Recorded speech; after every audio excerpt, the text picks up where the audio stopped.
custo de vida, emprego e desemprego, cesta básica, tarifas públicas, salário mínimo. Agora, na Brasil Atual, a análise do DIEESE. E nós vamos conversar agora com o diretor técnico do DIEESE, Fausto Augusto Júnior. Bom dia, Fausto. Bom dia, Glauco. Bom dia a todos. Fausto, os Estados Unidos, junto com outros países, dentre eles a China, anunciaram ontem que vão recorrer às suas reservas estratégicas de petróleo para tentar provocar uma queda nos preços dessa commodity. O anúncio foi feito ontem pela Casa Branca e o uso dessas reservas é considerado uma iniciativa maior que, segundo os proponentes, deve fazer diferença nos preços dos combustíveis. Como é que você vê os possíveis impactos dessa medida na economia mundial e também aqui no Brasil, Fausto? Bem, Glauco, a primeira coisa é a gente perceber que a partir dessa medida que foi impulsionada aí pelos Estados Unidos, o quanto o mercado de petróleo está muito longe de ser um mercado de livre concorrência como o atual governo aqui no Brasil tenta colocar.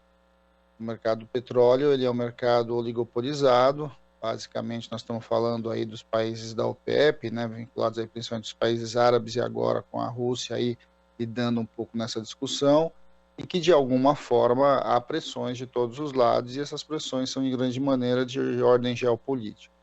Há uma grande disputa hoje no mundo do mercado de petróleo.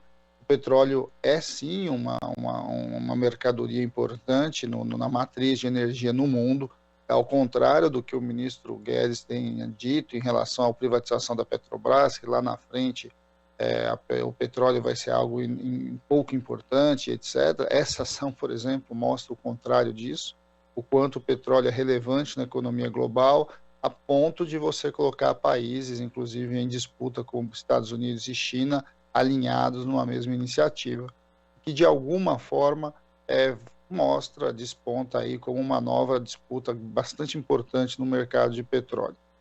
De fato, colocar as reservas estratégicas de países diferentes, né, um conjunto importante de países dos maiores consumidores, é uma espécie de queda de braço entre aqueles que têm o monopólio da produção, vis-à-vis uma espécie aí de rearranjo, aí de organização dos maiores consumidores do mundo. Onde isso vai dar é muito difícil de você saber, uma vez que, de fato, as próprias reservas estratégicas elas têm pouca capacidade de, ao longo prazo, reduzir o preço do petróleo. Mas o que eles fazem é forçar, de alguma forma, o diálogo e a negociação com os países da OPEP, para que, de alguma forma, o preço do barril comece a ceder. A gente vai assistir os próximos capítulos disso. Agora, está muito claro que isso, de alguma forma, influencia a nossa discussão aqui, porque mostra que o debate sério com relação ao petróleo passa, sim, por uma política em que os países, de alguma forma, precisam se organizar e se organizam para lidar com uma alta internacional do preço do petróleo. Algo que, para nós, aqui no Brasil, deveria ser, inclusive, mais tranquilo, uma vez que o Brasil tinha chegado ali a capacidade de produzir petróleo muito próxima, na verdade, superado a sua demanda. Algo que, por exemplo, os Estados Unidos está muito longe disso, a China muito longe disso. E aí, o que a gente vê, na verdade, é o oposto, né? A gente vê uma desmontagem do sistema Petrobras, a gente vê um claro movimento do governo na direção de privatização de reservas estratégicas, como nós estamos assistindo aí na privatização do pré-sal, e a gente vai, de alguma forma, contra essa própria movimentação.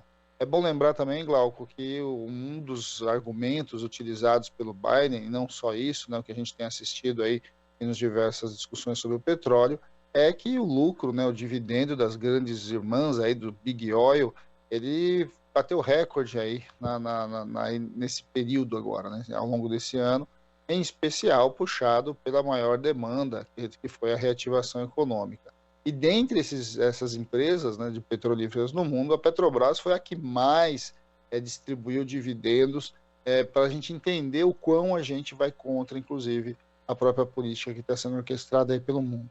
Acho que esse é um debate que é bastante importante. É importante a gente trazer esse debate novamente aqui, porque o preço da gasolina aqui no Brasil é um dos elementos bastante importantes da puxada da inflação. O preço da gasolina, do óleo diesel, o gás de cozinha, que de alguma forma tem a ver sim com esse debate que a gente está assistindo no mundo.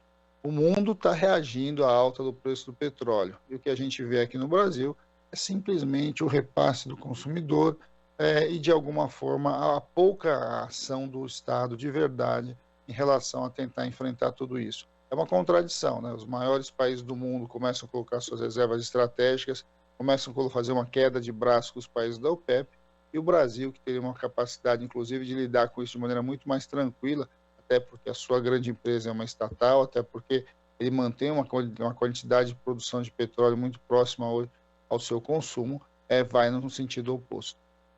É uma situação paradoxal e beiro inacreditável, né, Fausto? Porque, como você mencionou, o Brasil tem mais condições do que os Estados Unidos para lidar com essa questão das oscilações do mercado internacional em relação ao petróleo, mas abriu mão simplesmente desse direito, atrelando justamente a sua política de preços a isso. E mais do que isso, né? Enquanto Biden, como você mencionou também, cobra as empresas petrolíferas, não só Biden, outros integrantes da Casa Branca têm falado bastante a respeito dos lucros astronômicos dessas companhias, enquanto as pessoas estão passando, né, estão pagando a mais pelos combustíveis lá. Aqui o Estado brasileiro é sócio majoritário da Petrobras, então teria essa possibilidade de fazer esse controle, e também existe aí a questão de que a cadeia de produção, boa parte dela de produção, ainda está aqui no Brasil, né? Embora a Petrobras já tenha tido um desmonte. Então, beira de fato inacreditável essa postura do governo brasileiro, que fica mais evidente ainda o absurdo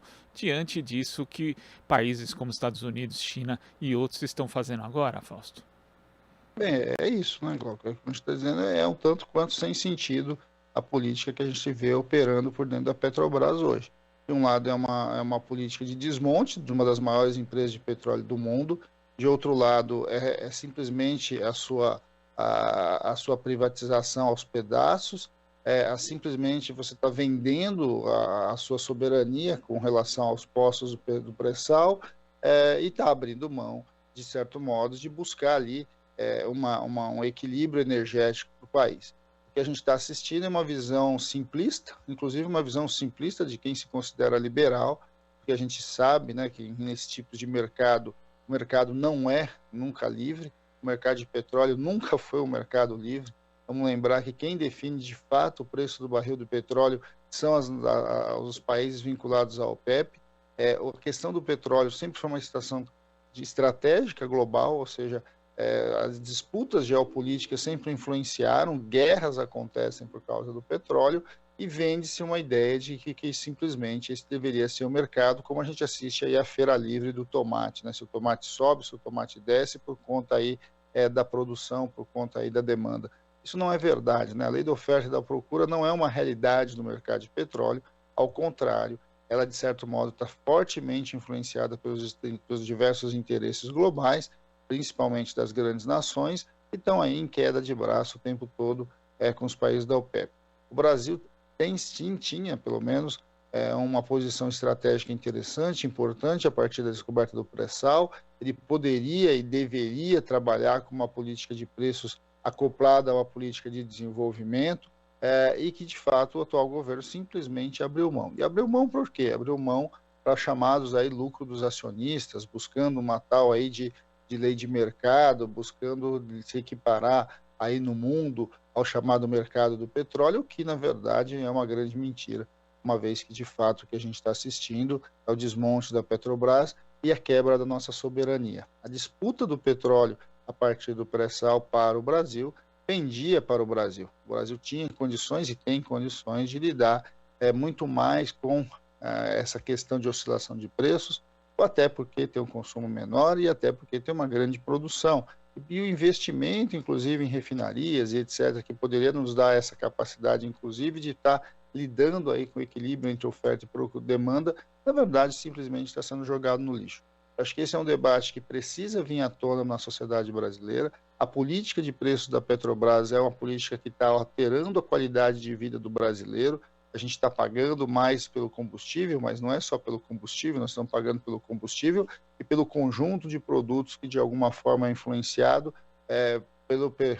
na produção, porque vamos lembrar, o Brasil é um país continental e a questão da logística, a questão do transporte, ela faz parte do importante da formação dos preços no Brasil, e simplesmente o atual governo abriu mão de fazer qualquer discussão sobre isso e que, de alguma forma, agora a gente está vendo países do mundo, os maiores consumidores do mundo, as maiores economias do mundo, se movimentando para reagir a isso. E chama atenção também, viu, Glauco, o fato de, entre esse conjunto dos países que estão se articulando, o Brasil não está no meio deles, né? Acho que isso é uma coisa para a gente pensar, porque que, de alguma forma, os grandes consumidores aí estão se movendo de um jeito, e que o Brasil já for ali um dos grandes países, uma das grandes economias do mundo, mas agora se desalinha do ponto de vista do interesse global, dos interesses aí de quem está se preocupando minimamente com o preço do combustível para a sua população. E quando você fala dessa questão do oligopólio, né, a gente até observa que ontem, mesmo com esse anúncio, o Brent do Mar do Norte, por exemplo, subiu 3,27%. O barril do petróleo, na verdade, subiu com o anúncio, até porque o tal mercado já tinha antecipado essas movimentações, essa possibilidade de uso das reservas estratégicas por parte dos Estados Unidos e também por outros países. E já se especula, inclusive, Fausto, que a OPEP pode simplesmente reter o petróleo para manter o preço do barril nesses patamares. Então é importante, né, a gente atentar ao que o governo brasileiro faz, não só porque acaba tendo impacto na economia daqui, mas uma questão de soberania. E quando se fala de soberania, não é só discurso, né, um discurso nacionalista, mas a soberania, abrir mão dela, traz efeitos muito negativos para a economia do país, como nós observamos hoje, Fausto.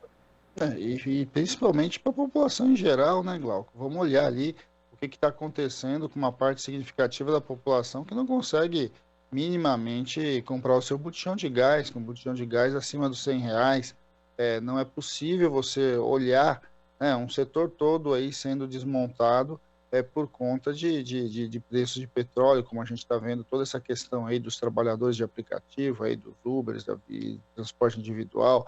A gente está assistindo, né, e o governo simplesmente assiste um desmonte das possibilidades e um aumento das necessidades da sua população, e não age. Eu acho que isso é uma questão bastante significativa, e não age por um credo, né? Ou seja, ele acredita, ou pelo menos diz que acredita no tal livre mercado, e que no caso do petróleo não tem muito o que fazer. Mas no fundo, a gente sabe que o que está por trás de tudo isso é, de fato, a distribuição dos grandes dividendos para os grandes sócios ali desse grande negócio que chama petróleo no Brasil, e como o cenário internacional de alguma forma vai mostrando o quão a política brasileira de petróleo pouco sentido está fazendo, quando na verdade a gente deveria estar caminhando para a autonomia, caminhando para poder lidar com o mercado de petróleo muito dentro da sua necessidade, colocar uma empresa gigante como a Petrobras a serviço da população e ao desenvolvimento do seu país. O que a gente vê, na verdade, é o oposto disso. Uma visão absolutamente simples de um liberalismo infantil que, de alguma forma, coloca aí o Brasil de joelhos em relação à discussão do petróleo no mundo, quando, ao contrário, o Brasil deveria ser um dos protagonistas dessa discussão. Fausto, muito obrigado pela sua participação aqui no Jornal Brasil Atual. Até a próxima. Até a próxima, Glauco. Bom dia a todos novamente. Bom dia. Conversamos aqui com o diretor técnico do Diese, Fausto Augusto Júnior.